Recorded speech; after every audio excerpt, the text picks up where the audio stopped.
Want to remove followers on Instagram but don't know how? Hi everyone, welcome back to Online Help Guide. In this video, I'll show you some quick and easy steps on how to remove followers on Instagram.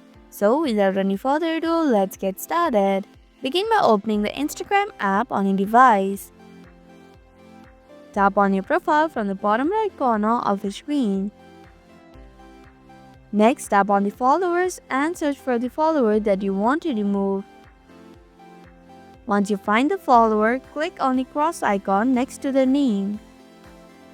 Finally, tap on the remove button to confirm.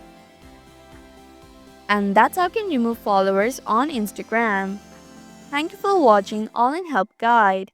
If this video helped you out, make sure to hit the like button and leave a comment if you have any questions or feedback. Also, if you're new here, don't forget to subscribe and hit the bell icon so you'll never miss our upcoming videos.